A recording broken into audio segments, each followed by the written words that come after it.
can put this in the PPT mode. Yeah, PPT.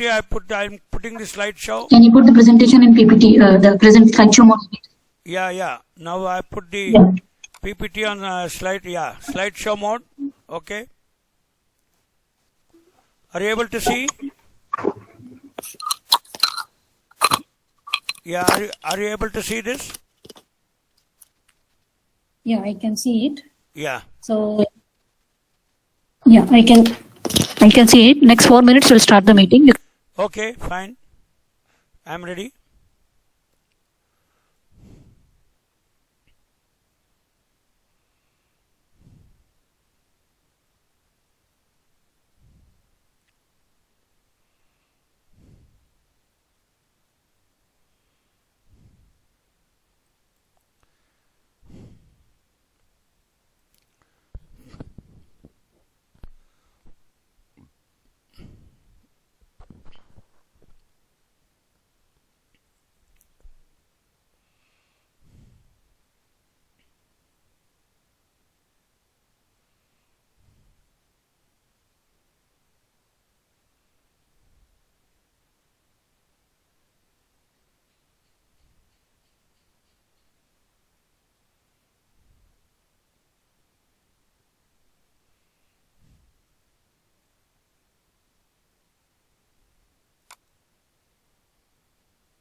ಬನ್ನಿ, ಅದೇ meeting ಇದೆ ಈಗ.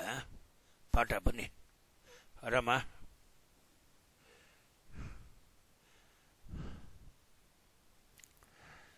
ಏನಾದ್ರು ಕುಡೀರಿ, ಕೇಕ್ ತಿನ್ನಿ. ಯಾಕೆ? ಹಾಂ, ಅದೇ ಕೊಟ್ಟೆ. ಹೌದಾ? ಈಗ ಪಾಠ ಶುರು ಮಾಡ್ತೀನಿ. ಅಲ್ಲಲ್ಲ, ಇದು ಇವ್ರದ್ದು ಅಗ್ರಿ ಇನ್ಫಾರ್ಮೇಶನ್ ಅಂತ ಕರೆದಿದ್ದಾರೆ.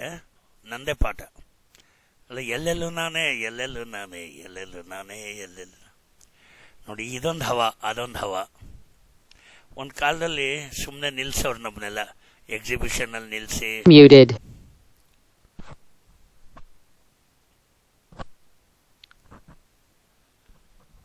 ಸೊ ಹಂಗೆ ಮಾಡೋರು. ಆ ಥರ ಅಲ್ಲ ರೀ. ನೋಡಿ, ಅದು ಟೈಮಲ್ಲ. ಬಟ್ ಜನಕ್ಕೇನು ಅಂದರೆ, ನಮ್ಕಿನ್ನ ಜಾಸ್ತಿ ಇದ್ದರೆ ಎದುರ್ತಾರೆ, ನಮ್ಕಿನ್ನ ಕಮ್ಮಿ ಇದ್ರೆ ತುಳಿತಾರೆ, ಆಮೇಲೆ ಪುಕ್ಷಾಟ ಸಿಕ್ಕರೆ ಉಜ್ತಾರೆ. ಕೇಳಿ ಬೇಜಾರಾಗಿದೆ. ಈಗ ಸಂತೆಯಲ್ಲಿ ಸೀರೆ ಬಿಚ್ಚಿದ್ರೆ ಉಜ್ಬಿಡ್ತಾನೆ. ನಮ್ಮ ಅಪ್ಪನೂ ಕರ್ಕೊಂಬರ್ತಾಯಿದ್ದು. ಹೋಗಿ ಅವ್ರ ಅಪ್ಪನ ಫೋನ್ ಹಾಕ್ಬಿಟ್ಟು, ಅಪ್ಪ ಇಲ್ಲಿ ಪುಕ್ಷಾಟ ಸಿಕ್ಕದೆ, ಬೇಗ ಬಾ ಉಜ್ಜು ಹೋಗ್ಬಿಡು ಅಂತ. ಹೆಂಗಿದ್ದು ನೀ ಅಮ್ಮಂಗೆ ಉಜ್ಜಿಲ್ಲ, ತುಂಬ ದಿವಸ ಆಯ್ತು, ಉಜ್ಬಿಡಿಲ್ಲ ಅಂತ. ಚೂತಿಯ ನನ್ನ ಮಕ್ಕಳು ಸರ್. ಈಗ ವೆಂಕಟೇಶ್ ರಾವ್ ಅವ್ರ ಅಪ್ಪ ಇಬ್ಬರು ಮಿಂಡ್ರು ಕೊಟ್ಟರು ನನ್ನ ಮಕ್ಕಳು. ಅವರ ಅಯ್ಯೋ ಬೋಳಿ ಮಗ ಅವನು.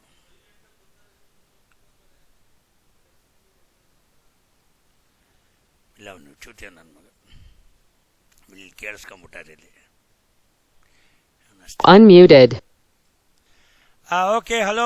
Are you able to hear me, sir? Hello, sir. Yeah. Yeah, we are able to. Yeah, doctor. Please hold on. We'll make a formal announcement now. Okay, Please hold on. Okay, sir. This conference will now be recorded.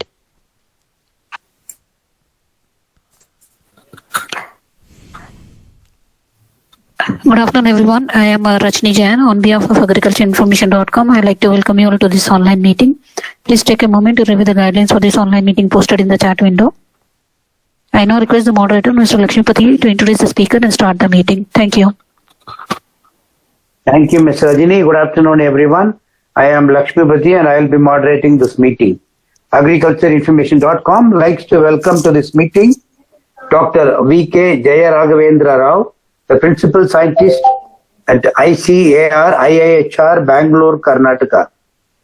Dr. Jaya Raghavendra Rao will be speaking on the topic Unconventional Strategies in Agriculture for Increasing Farmers' Income. I now request the speaker to begin. Thank you, Dr. Lakshmipati, and then the Agri You're Information welcome. team. Yeah, so nice of you for giving me this opportunity. So the time is, we start at 3 o'clock and I should wind up by 3:30 and then open the talk for discussion from 3:30 to 4. This is what I was told and I'll stick to this time, sir. So thank you very much. So friends, let me come directly to the topic. See, now there's a lot of talk going on about doubling farmers' income, increasing farmers' income, and then people are demanding MSPs and then the withdrawal of the farm laws. I'm not going into all those details, but I'm only going to tell how an opportunity which is given in front of you, you should take advantage and how you should increase the income. So before I even start the talk, I was just giving, see, there may be many people from Bangalore, Chennai or anything. See, suppose today in Bangalore you want to make a living. Okay, see, I am a Bangalore born and brought up person. I am 59 years old. I have become a principal scientist at the ICR. I am a BSc AG, MSc AG, PhD, MBA. And then I've been seeing how Bangalore has transformed, transgressed, and then how people are making. See, suppose, if there was a small ragi farmer very near Dodbalapur or near Krishnarajpuram, they were all ragi fields. Okay, so now, over the years, Bangalore transformed, the IT hubs came and then the software companies have come and a lot of new skills are already come into Bangalore. So today, if you want to make a living in Bangalore, you can no longer grow ragi and then double your income, or you may not be even able to pay the rents. So therefore, there's a lot of upskilling, reskilling and multi-skilling and multitasking going on. That's how you can make a living in Bangalore. Otherwise, you will be out of business if you are simply going to grow ragi or something and then you don't empower yourself. I'm not saying you have got no right to stay in Bangalore. Kindly stay in Bangalore, build a house and all that. See, but if you want to double your income, if you want to earn some things, today you require a lot of skills. Similarly, in agriculture also, okay, a farmer's income can be increased only when he is going to do a market-led sort of agriculture and is going to take the opportunities which are existing in the market and what the market demands. See, today our agriculture production is about 300 million tons plus, and the horticulture production has outbeaten the agriculture production, which is about 328.2 million metric tons. So now the horticulture production is more. So I will very quickly go how the income is coming in agriculture, whether it comes from wages or it comes by crop. See, for example, with all this high production, still we find that, farmers demand MSP, and then what is the reason for them to demand? Is it that they are growing? See, suppose if you are growing demand-oriented crops, if there is a lot of market for the produce you have put, nobody will suffer from income, and there won't be any glut sort of situation, and if value addition is there, there won't be any, absolutely no problem, and your product is pushed. See, you tell me one thing. See, most of you have purchased land, sites and made a house. See, is there any slump in the real estate market? Whether any day the real estate market was suffering from lack of customers?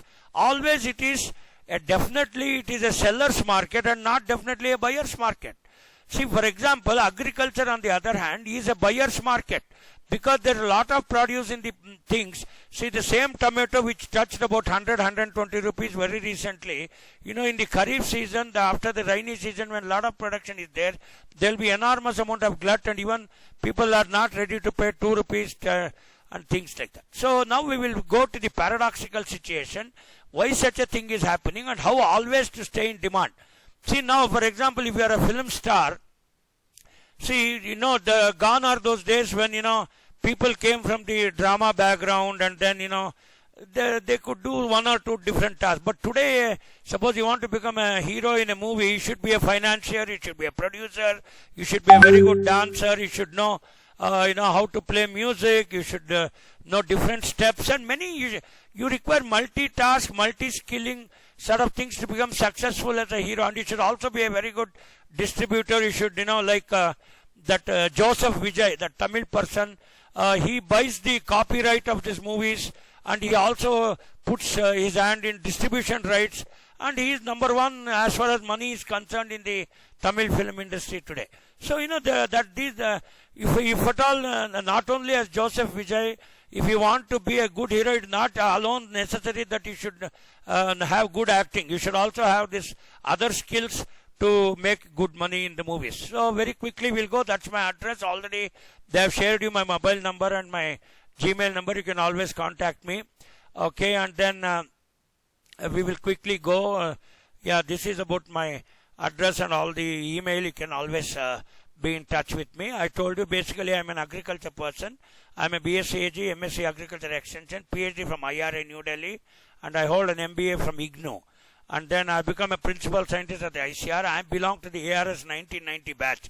Just like IAS, we have this ARS called as the Agriculture Research Service. It is an UPSC exam, and I got a second rank in my batch, and then I was posted at the Indian Institute of Horticulture Research, and then from here I moved on to senior scientist at the National Academy for Agriculture Research Management at Hyderabad, and then I became principal scientist there, and I came back to IHR about 3 years back. So that's my profile, and then I'm involved in marketing management, and then I teach PGDM students. I've been trained at ISB and IAM, and that's about myself. See, now there are 3 types of farming. Very quickly I go. Subsistence farming or zooming cultivation, where the nomadic tribes used to, you dig up a little bit of a forest and then do some cultivation, and once when that fertility of that particular land is lost, again they will move to a fertile area, and that's called the shifting cultivation or zooming cultivation. So the second thing is already called the sustainable organic farming or natural farming. We also call it as zero-based natural farming, where recently Modi ji had a big talk, and then it was called the Paramparagat Krishi Abhiyan. So now some people can grow totally organic, and then that's also called as LEIA, low external input agriculture. So there's also a magazine which comes out called as LEIA. So that is another type of farming. So the inputs are less, and then you might get a profit, but I'm not sure whether the organic produce and the inorganic produce will command different prices in the market. See, normally an organic grower, what he expects is, because he is an organic producer, he expects premium prices, but nobody is going to give you premium prices because you are an organic product, because it all goes with the certification, and the organic certification is, it is just a belief system where APIDA and they hold the license for that certification, and nobody can make out which is organic, which is inorganic, because the nitrogen and other elements are picked up in the ionic form, whether it is put through organic or inorganic. So you cannot really say that this is organic tomato and that is inorganic tomato. It only goes with the certification. Therefore, I am not seeing much premium prices coming. Okay, and the third type of farming is, today we talk a lot about this, especially hydroponics, soil-less cultivation, polyhouse, low tunnel technology, and so on. So you are seeing this particular low tunnel where the entire row is covered by a plastic mulch, especially when you want to grow off-season vegetables. See, now it is the Rabi season, it's the cold season, and many of the vegetables which come in the Kharif, okay, you will have to put this, especially in North India where the winters are very severe. If you want to grow off-season vegetables, you will have to cover it like this, because by covering with this mulch, this is called the low tunnel, and it generates a lot of heat. So the required warmth for the particular crop to grow. Anyway, we'll discuss why the incomes are not coming. That is the whole topic of discussion.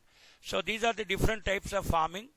And then who are the people who are very much distressed, and what was their income before and what is their income today, and why the hue and cry is there, whether it is for the MSP or something. See, now, please kindly don't think that I am supporting some movement or I am not supporting some movement. I am only a scientist. I am trying to give my radical and rational judgments or opinions at the most. I don't say even judgments. These are the opinions why people are asking. See, suppose the market is demanding a lot of, see, today, because the incomes have increased, people eat less of staple foods, starchy foods. They grow more into fruits, they go into more of protein, they go into more of dairy, poultry, and non-vegetarian, and so on. See, that is how the food habits are going to change when your income changes. This is a very common thing. See, when earlier we were eating only dal and rice, and when our incomes have increased, we go for good salads, and then we go for fruits. So, for example, dragon fruit, avocado, butterfruit. So, I see all this in IHR. These are very, very highly demanding crops, and people want it. People have even the purchasing power. But why doesn't the producer go for these market-oriented, demand-oriented crops? Why is he not doing? See, either he is not taking these demand-oriented crops because he does not know the technology, maybe one. Second thing is he is unable to forecast the demand and supply. Third thing, maybe the supply chain and the value chain itself may not be in place, which has to be established, and that's how his income is going to increase.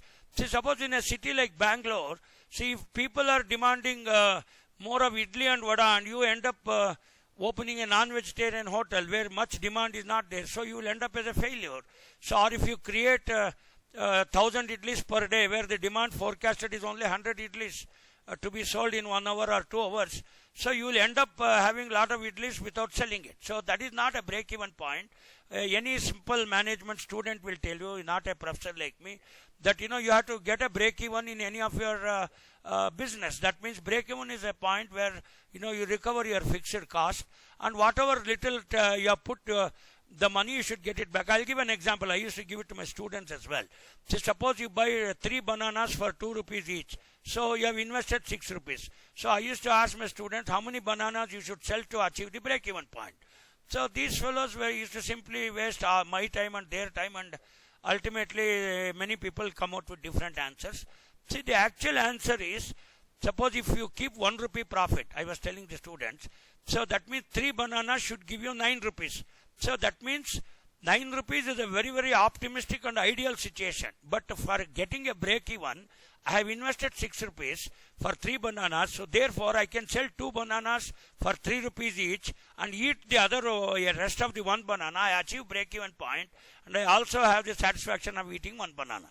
So that is called as a break even point. So similarly, I don't know whether farmers are doing this sort of exercises, and look at the various stakeholders and their interest.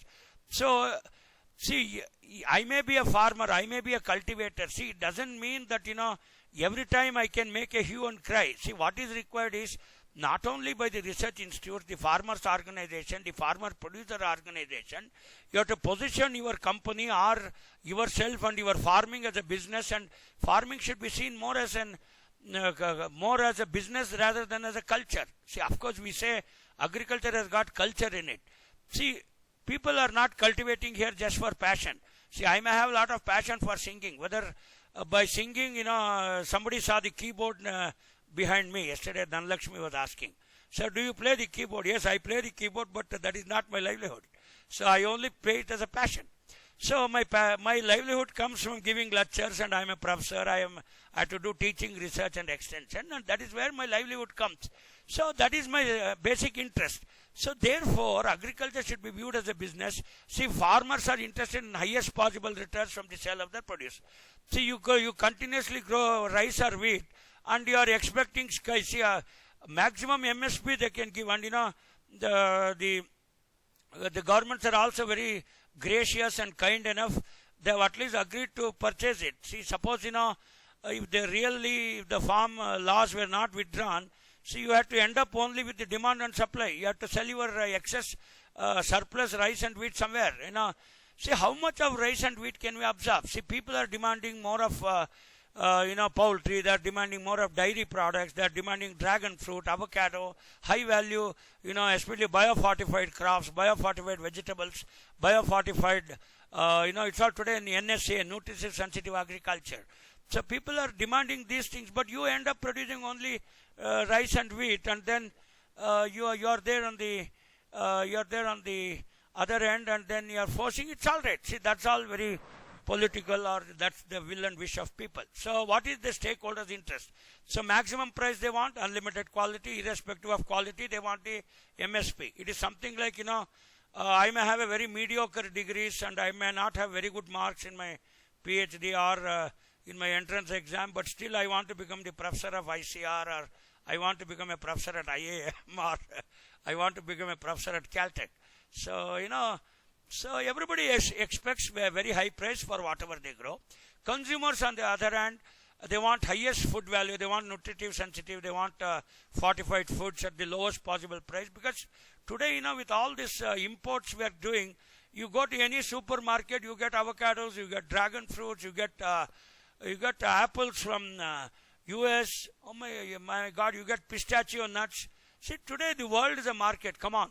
So we get a lot of things, but still, how to protect the interest of farmers, I don't know. And then how they can get more income is the topic of discussion. So now very quickly we go ahead.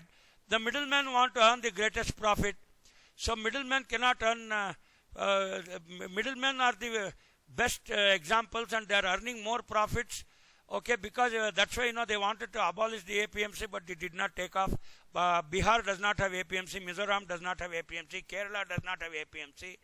So everywhere the middlemen would like to come and make you have a distress sale, and then of course the MSP is not covered by for all the crops. So they will somehow make a distress sale, and they will purchase at a low price and sell it at a high price, and they say that they have absorbed the risk.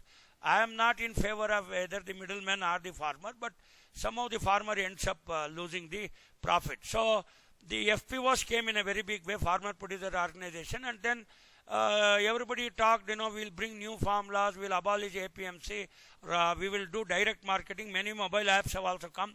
Even I myself developed an app called as Arka Vyapar, and then through IHR, so directly the consumers, okay, it's called B2C, that means the business houses directly contact the consumers, or the P2C, producers and consumers can come in direct contact and then avoid middlemen.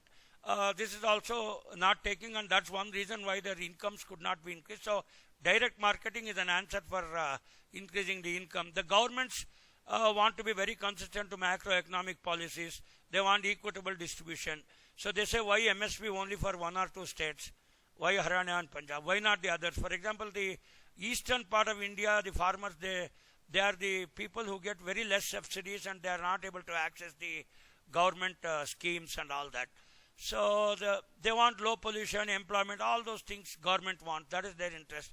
So there are so many conflicting interests.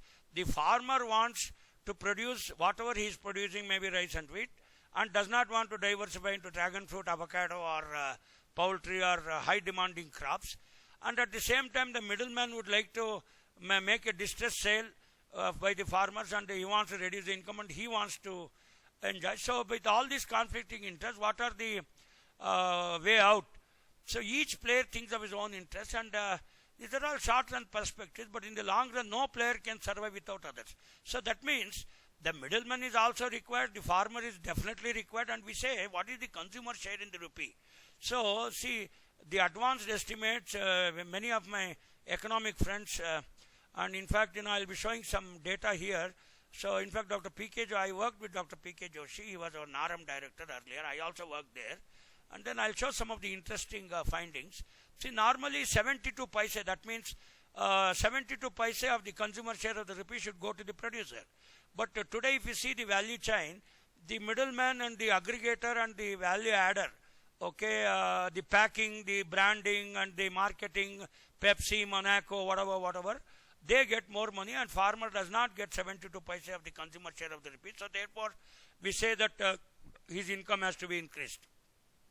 So we will evolve a long-term relationship. So now, how strategically we can partner all these stakeholders, and how can we put people in order, and so that everybody gets an equitable share of the land. See, for example, you take even real estate, I've been giving an example. See, for example, let us say there is a builder, or there is a real estate business house. They would have purchased the land, revenue lands at a very throwaway price. And after that, they go to RERA, get the RERA certificate, and they say, okay, I will start one real estate housing complex. And they sell the properties for a very huge sum, and they end up making profit. So now we say, what is the way out? How to increase the income of the fellow who has sold the land at a distress price? The only option he has got is he himself can become a builder. He himself can get a RERA, which takes a lot of risk and uncertainties there. I don't know whether it can be done. Similarly, there are so many alternate business philosophies which are going on. One is the production orientation. So they say that Bihar is having the highest productivity of wheat, so therefore we grow wheat there. So Punjab and Haryana, the productivity is decreasing, but still they want to grow because the MSPs are there, the input subsidies are there, the output subsidies are there, and the National Food Security Mission, which takes around 80 million metric tons for the food security part. Out of 300 million metric tons, 80 million tons goes into the National Food Security Mission, and that too in the FCI godowns of Punjab and Haryana. So therefore, they are already protected. So they have a production orientation. Therefore, they do not want to shift. Although Kino orange comes very extremely beautifully well, we have avocados, they come well. But still, the farmer who is already protected by the input subsidies and the output subsidies and the minimum guarantee program, and also politically motivated. So they continue to have production orientation. So that is how this one business philosophy. So now we go to the other philosophy, selling orientation. So we are producing lot of things, and we will be able to promoting the consumption of the product that you are able to produce. See, I can produce only wheat and rice, therefore I will sell only this one. So it is something like, earlier the cars were actually, car manufacturers. Long ago when Fiat cars and Maruti cars came in 80, that Sanjay Gandhi period. So they said, I have produced 1,000 cars and therefore I will sell it, and if my stock inventories are very high, I will give some discounts and then sell it. That was called as a selling orientation. So now even this orientation in agriculture has changed, and then we go with the marketing orientation. Today you give an order. See, for example, I have got a Mahindra KEV 100, or you want to buy the latest, what is it, Tata, there was one Tata Ultros, that's a diesel version which comes. I was making inquiries to get it to my daughter. So they will produce the cars only when you give it. That's called made to order. See, for example, the Japanese philosophy of management, just in time, JIT. But they say that the Indian philosophy is SHIT, somehow in time. I don't say it is shit, but then that is how the market orientation goes. You have to identify the needs of the consumers and then start producing this. I told you high value fortified vegetables or high value fruits. So diversification is the answer. But some people do not want to diversify, and I am not here to make them to diversify. So when they don't diversify, they don't get income. And even today, with the new technologies, in IHR we have all our Arka series of lot of vegetables. We have Arka Meghna, a very nice chili variety, highly pungent. And then, we have got high yielding. So people have to shift to the different technologies if they want to make more profits by increasing production. See, how can you increase the income? Either you have to increase production, or you have to increase the productivity, or you have to have a different type of diversified product. See, for example, if you are producing dragon fruit, nobody else is having dragon fruit. But if you end up, producing only tomatoes, which everybody is having, it's a Me Too product, for example. Nobody is going to buy. See, for example, I have not seen lot of glut situation in mango. See, I don't know, you should only answer. A mango farmer never undergoes loss, but a tomato farmer undergoes loss. See, because there is no proper planning, there is no crop zoning, there is no proper planning of that, and especially in case of mango, I told you it's an alternate bearing crop. Every year it does not give high yields, and so definitely, the production cannot be controlled, but at the same time, I have not seen any glut sort of situation. Why? Because mango can be processed. It can be, there's a big value chain for that. It can be jam, juice, jelly, everything, but a tomato, other than making ketchups and things, what else can you make? So when you cannot have the post-harvest technologies in place, so you end up in having a glut sort of situation, and marketing orientation is very difficult. So therefore, the business philosophy for a farmer is, if you want to make more income, you have to go for those crops where the post-harvest technologies are in place and where value addition can take place, and if excess production is there, you can convert it into value-added products. Like I told you, mango, or I told you, for example, dairy industry. So do you mean to say dairy industry suffers from glut? Thanks to Amul and Kurian and the entire group. And today the dairy technologies, my goodness, fantastic. See, you have excess milk, you convert it into cream, you convert it into SNF, and then you convert it to milk powder. And when the supply of milk is short, you again put the powder and have a reconstituted milk. And that's how the supply chain, the value chain is totally controlled. And look at the, that's called resource smoothing. Okay, we have this weighted averages and moving averages and so on and so forth. So these sort of issues should also come into farming, and especially for those farmers, I am telling you, who are suffering from very traditional outlook on traditional farming, traditional crops basically. See, for example, where do we find all these distressed farmers? We find it in rice. Okay, we find it in rice, wheat, sugarcane. See, many times sugarcane also, whether it is Uttar Pradesh or Mandya in Karnataka, people go to the sugar mills and then suddenly there's a big lockdown there, and they say, no, we don't want anything. See, normally sugarcane, when it is harvested, okay, around 16 months and 18 months. 18 months, see, now, if you harvest it 2 months early, the sugar percentage drops down. If you harvest it late, it becomes very hard.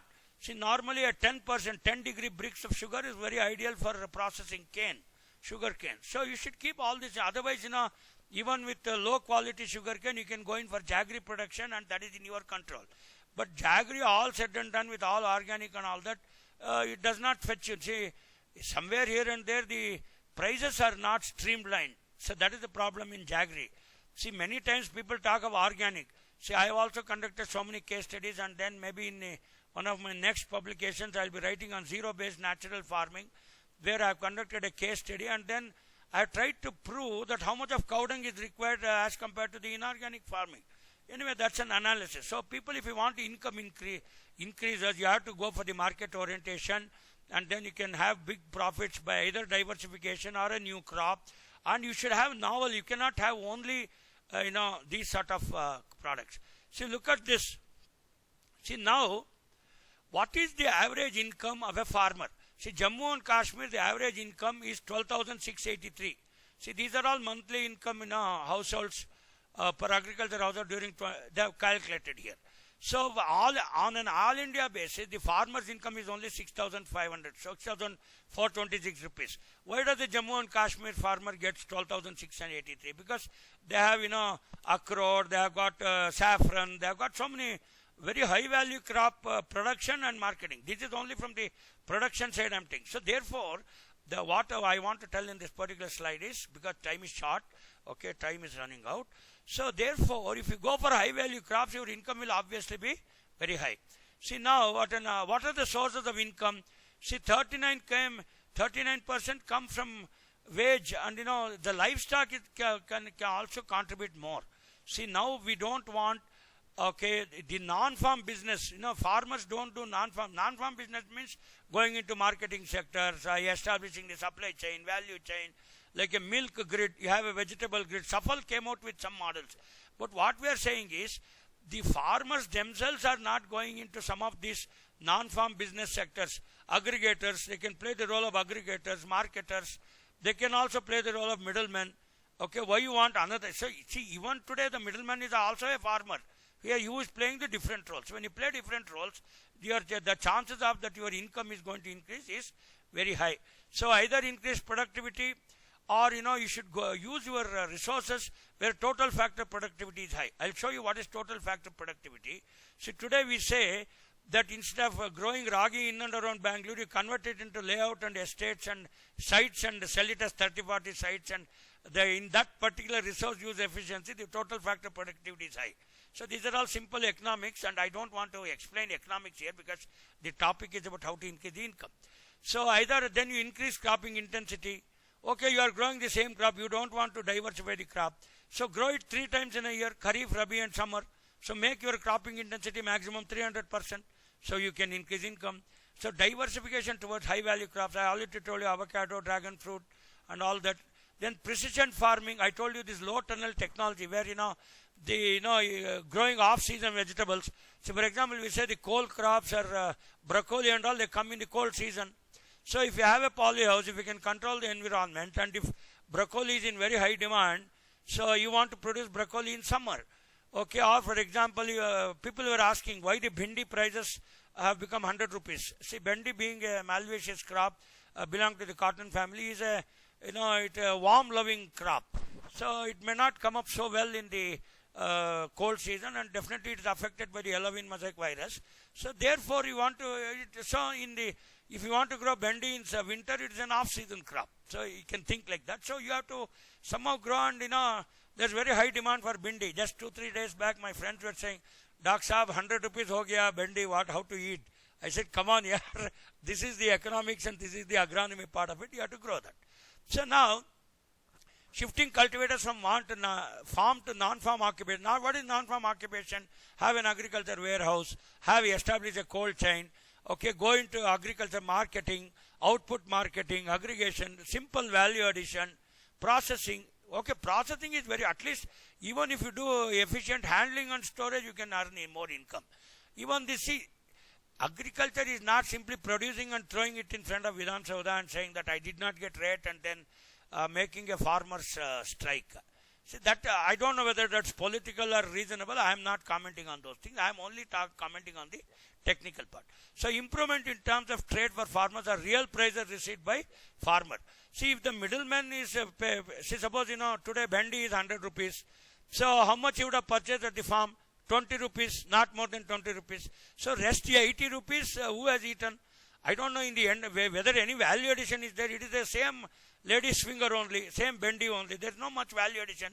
So you are getting into the clutches of the middlemen, and then you are blaming everybody and saying that farmer got only 20 rupees. That's correct.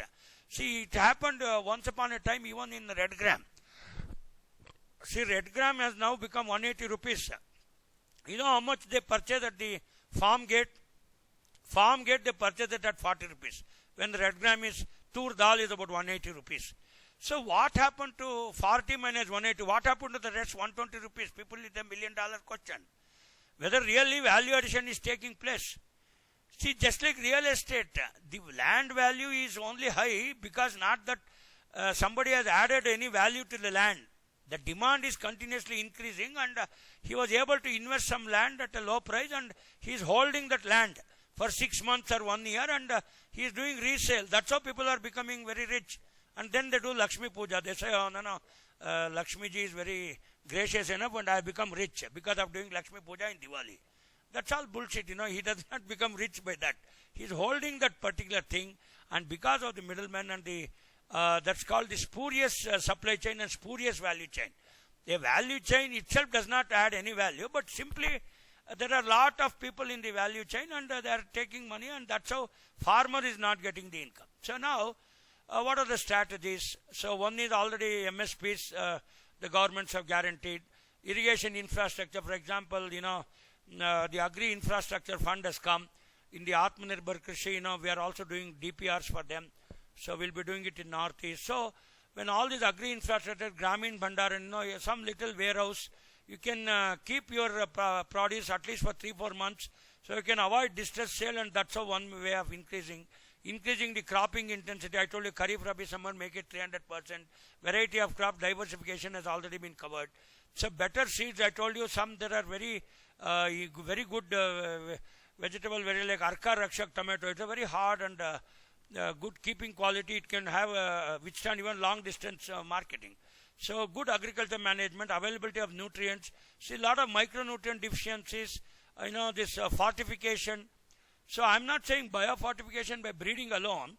See, but if you have by supplying good nutrients to the vegetables or crops or anything, you have the golden rice, you have the high vitamin content rice, and these are all called fortified crops, which will have very high demand in the market. Your incomes can increase, and obviously everybody is looking at timely dissemination of agriculture knowledge. So now, crop intensity, I told you Kharif, Rabi, summer, I need not explain. So these are, 48% of the income comes from cultivation, 32% come from wages, 12% from animal husbandry, 8% from non-farm. So the total comes to 100%. So therefore, even today by good cultivation itself we can increase. But if you have very spurious value chains, and then lot of actors who are acting as middlemen or simply unwanted people in the value chain and supply chain, definitely your income is going to decrease. Therefore, we say go for the FPO concept, farmer producer organization. You avoid middlemen, you do direct marketing, use ICTs, use mobile apps, and strike good things, and then don't depend on others. That means today a farmer has to be more knowledgeable. See, if you are less knowledgeable, they will cheat you. If you are more knowledgeable, it is quite difficult to cheat you. But of course, things like real estate, it only demand and supply, and if it's very high demand, and you will have to, if you want to buy a piece of land in a very high market area, you have to shell down a fortune. So anyway, the yield increases are also there. I told you that's how we have come. Either you can increase area, you have to increase yield, or income, more crop per drop. That's what we say. So by all these things also, your production, productivity, and income. See, income, the increase in production does not guarantee you an increase in production. See, normally people think the increase in production can give you more income. It may not be true. Many times in case of short duration vegetables and all that, the increase in production will create glut. I'll give an example. In case of Kharif season, okay, there is a bumper production of tomatoes and it creates glut. Okay, in the summer season, tomatoes are affected by the TLCV, tomato leaf curl virus. Production is less. Actually, they are all diseased tomatoes, but demand is very high in the market. You get very good rate of tomato even for the diseased tomatoes, and we have all eaten that diseased tomato. Healthy tomatoes come only in the rainy season. Of course, you have bacterial wilt and other problems in the Rabi season. So, therefore, a higher yield does not mean a higher income. So, you should be very careful. So, now, which are I told you about total factor productivity. See, agriculture total factor productivity is decreasing, whereas livestock sector it is gaining. Okay, fisheries also. So, today, the inland fisheries has become 60% and marine fisheries has become 40%. So, India has become number one. We are number one in milk production in the world.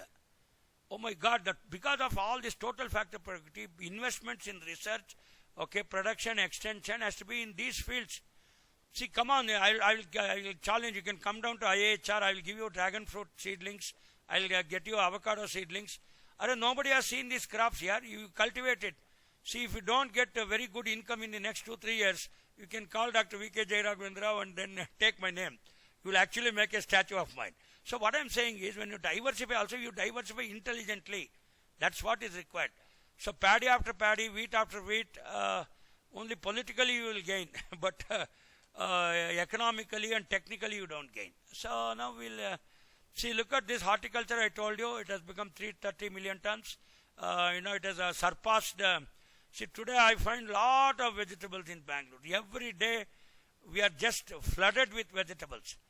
See, actually, you go to the rural areas, actually see who are the people who produce vegetables. Peri-urban area, not the remote area. Remote area, you may not get a good vegetable at all.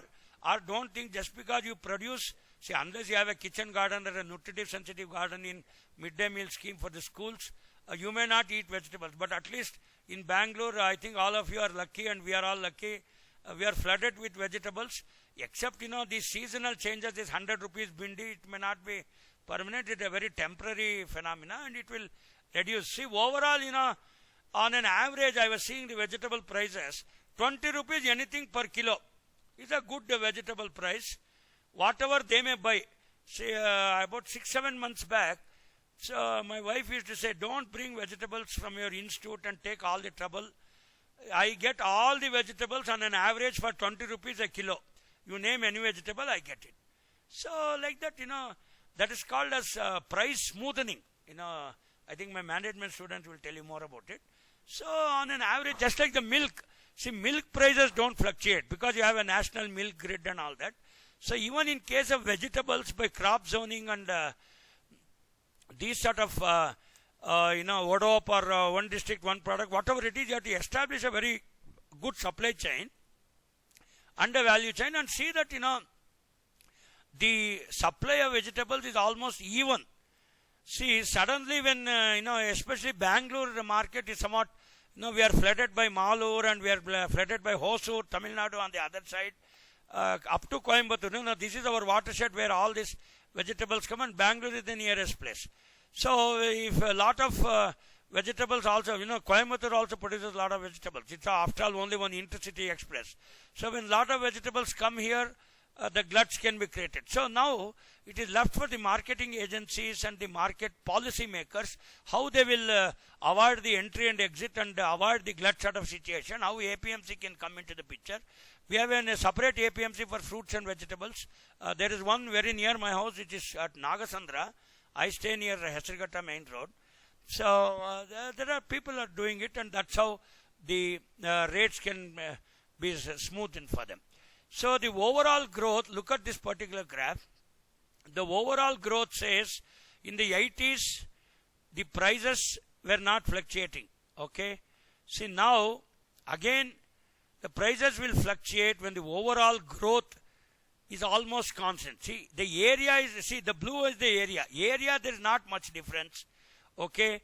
The prices have been varying. See, what will happen is, this price is again a vicious circle. See, this time you get 100 rupees for bindi. What the farmer will do, he will try to put bindi in next season. So when many people put bindi in the next season, there is a bumper production, glut is there, and the prices will fall down to 5 rupees. So now for this you have to do crop zoning and crop planning, and definitely the extension agencies, the horticulture department, they have to sit together and plan and come out with some wadop or wadot, one taluk, one product or something like that. See, you have to demarcate the zones and say that these fellows will produce only these varieties. So the interaction effect also, there is something. So now the red is already about yield. Yield also, there is a lot of variation, and now it is slowly getting stabilized. So what I am saying is, in the overall growth, if the total factor productivity is, if it is factored, so we should say all the factors should contribute somewhat. The prediction should be there. See, price cannot become a fluctuating factor, and it cannot be beyond the scope of the statisticians and the economists, and it should not become like astrology. You should be able to, with all our market intelligence, okay, especially DEMIC, okay, domestic export marketing in cell, okay, people have come out. There's one CARS, TNAU, okay, Center for Rural Development Studies, and many people, economists also calculate. They say that in the coming season, what could be the bhendi price in the month of April. So based on that, you go for the cultivation or not. So this sort of forecasting and market intelligence can avoid overproduction, or it will help diversification, and definitely one should not lose. See, everybody is here together. It should be a win-win situation, and that's how we can do it. So there are, I told you, the total factor productivity. There is weak market linkage, and then poor adoption of improved varieties, and then not prediction. Okay, and especially in northwest India and eastern India, there's a lot of degradation of soil and water resources. So, and even agriculture has become very unorganized. So therefore, the FPOs, farmer producer organization, has come in a big way. We say you have a business model, direct marketing, and you avoid distress sale. Everybody should avoid distress sale. You see, just like property holdings, you see, every Thursday or something, property Times of India comes out with a big booklet. So if I see the people who are some properties, they come regularly. I have seen the same property for the past 2 years. That means nobody is buying that property. That means there is no demand for that particular property. So about 2 years back, the same property was quoted as 50 lakhs, and now he is quoting about 45 lakhs. So that means it's understood that there is some sort of a distress sale, but you cannot try that in vegetables, because hardly you have about 3-4 days only. The high perishable commodities, very careful. So even before producing, you should be able to plan. So suppose what are your resources? How many children can you have? How many you can educate them? So all these things will be planned. Similarly, farmer also has to plan, otherwise he may lose up. See, agriculture should not become a gamble. See, let me tell you, I am not saying because I am an agriculture scientist. So farmer also can think. He can also definitely think. But what people do is, I don't know whether they are lazy or they are not applying some of their intelligentsia. They simply go for paddy after paddy, because there is a heavily protected market, protected crop, MSP, input subsidy, fertilizer subsidy, output subsidy, export subsidy. So you are almost covered. So even if you throw some rotten wheat to the FCI godowns, and somebody will pay you money. So that's why people do not want to diversify. Why should people take risk? It is something like, I will not learn Java or Bava or a new software, if my job is firm. See, today the software companies in Bangalore, it can be Python, it can be Java, it can be Bava, it can be Oracle. I don't know what all you have to learn. You have to continuously unskill, reskill, upskill, otherwise you cannot get a job in Bangalore. See, let me tell you. So similarly, farmer also cannot make profits if he is sticking to one or two crops and the traditional way. It is an outlook, that's all. See, there is no problem with the land or resources. Technology is in place. We have got so many technologies. IIHR has got thousands of horticulture technologies. We have already commercialized 300 technologies. You name it, we have it in agriculture. Come on, I can, there only half an hour time is given because I have to wind up now. Sir, the computer, can you please stop me when my time is up, sir, so that we will open it for discussion? How many more minutes I have, sir? Can somebody tell me? Sir? How many more minutes do you have? No, but you can maybe 2-3 minutes because if people are ready with the questions. Okay, fine. Maybe a word. Yeah, I am winding up in 2 minutes, sir. Yeah, thank you. Okay, right. Okay. Right. So, therefore, friends, what is the way forward? This is the last slide. Thanks to the computer, he has prompted me. See, what I am saying is promote high potential allied activities. Obviously, I am not saying this because I am in IIHR, horticulture, livestock and fisheries. This is the way forward. So, I don't say that you don't grow paddy and wheat. Please don't make me a political person. So, farming with business model. So, market-driven agriculture. I told you dragon fruit, avocados. Oh, you name it, you have it. Primary and secondary processing, branding, retailing, Amma pickles, Brahmin tatte idli, Amma pastries. Oh, you have so many sort of things. Aggregation and production. Okay, we are now using the FPOs. I took a lecture very recently, how to rejuvenate the FPOs, how to make them do multitasking, multi-dimensional sort of things and improve the profit so that the middlemen can be totally avoided. And then last but not the least, the inclusive market reforms. See, I am not saying the new farm bills are good or bad. I did write an article in Agri Information. I have only commented how to see when a new policy or a new thing is in place. See, change is difficult. I conclude my entire talk and only 1 more minute may be left before I go to the other 2 points. See, change is difficult, but everybody wants to resist the change. And finally, they will be forced to change.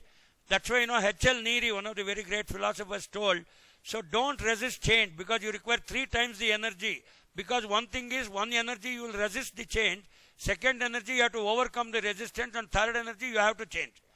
So if I'm in Bangalore and if I'm a software engineer and if I know only COBOL and Fortran, all those outdated softwares, if I do not know Java, Python and all these things, I'll be thrown out of the job and I cannot pay my EMIs. And for the big 50 lakh loan I've taken for a flat. Anyway, invest in agriculture, in irrigation, agri research, already even private investments have come, education and health. So convergence of programs, there is Unnat Bharat Abhiyan, there is Swavlamban Bharat, Atmanirbhar Bharat, Agri Infrastructure Fund. We have got umpteen number of schemes which are already well aware. So when all these programs converge together, have a beautiful business model. I think it is not out of place, and let us not blame the technology. It is how we put the technology into the place. The same nuclear technology can be used to create bombs, and at the same time it can be used to create nuclear energy. So thank you very much for the patient listening. My talk is over. It's open for discussion. Thank you, sir. I'll stop sharing the screen.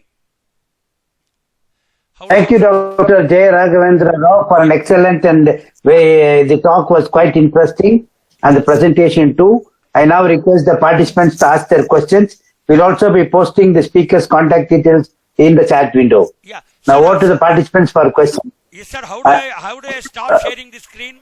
How do I stop sharing the screen? You stop it.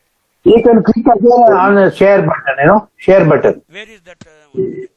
Yes, it's gone now. Okay, fine. It is. Yeah, now, I'm open Mr. I'm sorry. 1 minute, sir. I'm very sorry because I had to make a faster presentation because of time constraint. Now it's open for discussion, sir. Please ask. Please. Okay. Mr. Joseph Brito has got a first question. Yes, Mr. Brito? Or let's go over to Mr. Mati. Okay, Mr. Mati, please go ahead. Yeah. Okay, thank you, sir. It's very nice, very exhaustive presentation, doctor. Yeah. It's a way to go. When we're given a very comprehensive way to go forward. The last slide. So I'm interested in growing the avocado and passion fruit. Yeah. You said you can supply the seedling and something like that. How much it cost? How can I get it? How can I connect? Yeah. So you do one thing. My address is there. Come down to IIHR. So I will get you some of these plants, and then I will also do some hand holding for you with my scientists, and then you can start on a small scale and then you can upscale it. I will help you for that. Come down here. Yeah, thank you, sir. Thank you. Okay. Sir, but your data is a little bit old. You compared 2013, something like that. You don't have latest data to compare current situation of the income. No. I do have latest data, but this was the data picked up by Dr. Joshi. See, no, he's on the IFPRI chair. See, I have latest data also, which is almost similar. I will share you the data if you want.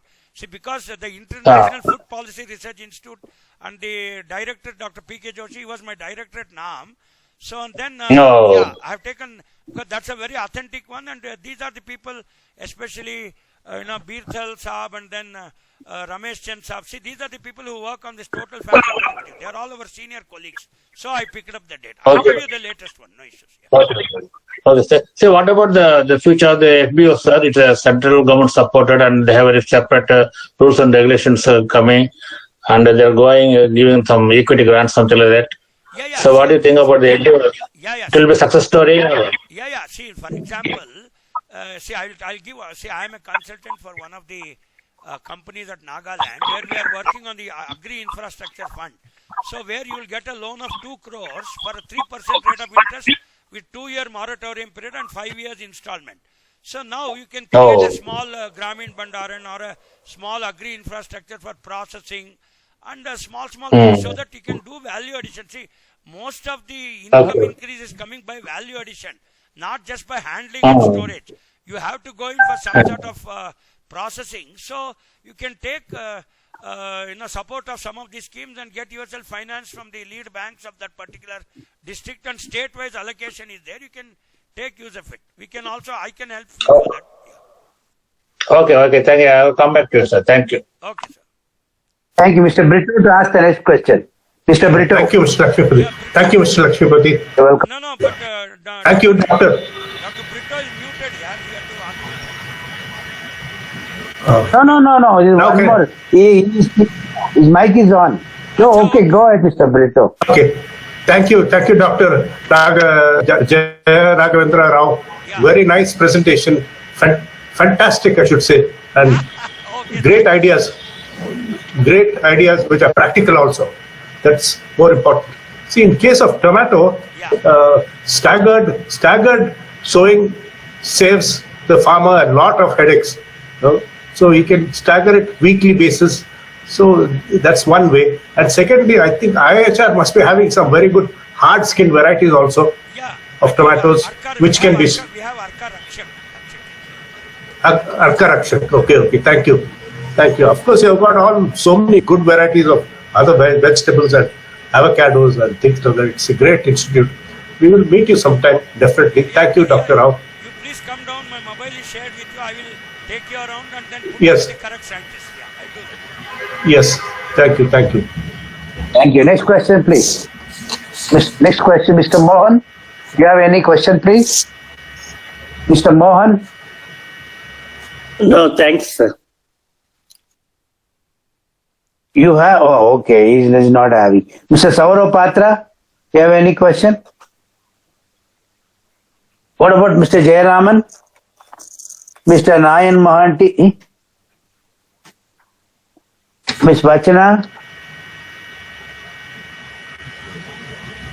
Mr. Suraj Sebastian? Yes, Mr. Brito has got one more question. Yes, Mr. Brito? Yeah, Dr. Rao. Yeah. So, what do you say about this 5-layer, 3-layer, 9-layer farming, which has become popular now, which is adopted by Dr. Subhash Palekar and many other people? What's your opinion? Will that also not increase the farmer's income, please?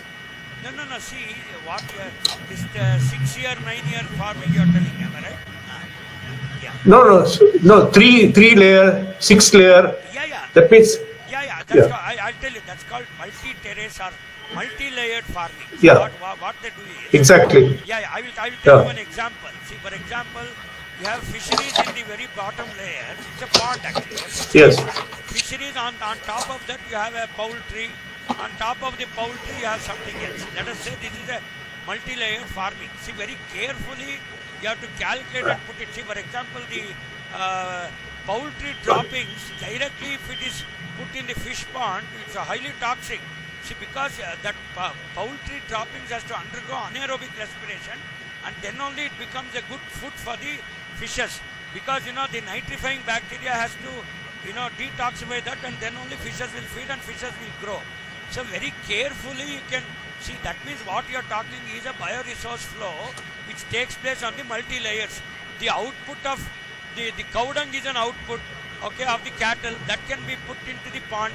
There the nitrifying bacteria is going to denitrify it, and then the biological oxygen demand in the fish pond is going to increase, and some fish species is going to grow with that. Then the poultry droppings should be able to go into the farm. So like this you can have this multi-layered farming, and very scientifically it should be validated and done. See, any small mistake you may lose all the layers. That's the only approach. You can do it. Definitely with a good technical advice people have done it. See, but it's a very enormous and Herculean task to, it's a highly labor intensive thing, and I don't know whether the cost benefits are really good. See, even with some simple 1 or 2 interventions you can increase income. See, I told you, if you simply grow Arka Rakshak, your income increases. Okay, if you switch and diversify to avocado or dragon fruit, your income is going to increase. So why that what you are telling is where land is a very limited one. See, there is an association for physically handicapped people. So where this peri-urban agriculture and horticulture we are doing, there we promote all this multi-layered farming by using our Arka microbial consortia and cocoa peat production, and even we have come out with soilless cultivation and only with hydroponics. We directly give the nutrients, no need of any soil. You can do it even in your terrace and on the balcony of your flats. You can do it. Okay, thank you very much. Thank you, Dr. Jaya Raghavendra Rao, and there we come to the end of the session. I like to thank the speaker, Dr. Jaya Raghavendra Rao, once again on behalf of Agriculture Information for taking his time to speak with us. I now request the organizer of the meeting, Ms. Rajini Jain, to please close the meeting. Thank you.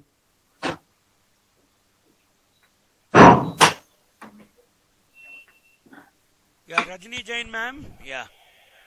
Are you there?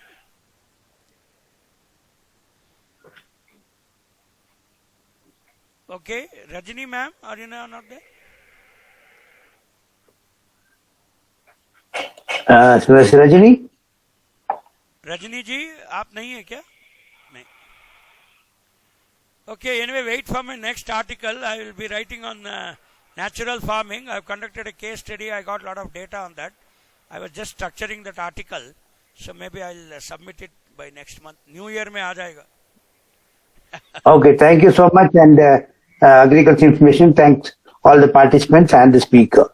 The meeting is now closed. Thank you. Okay, sir. I leave the meeting. Thank you very much. Thank you very much.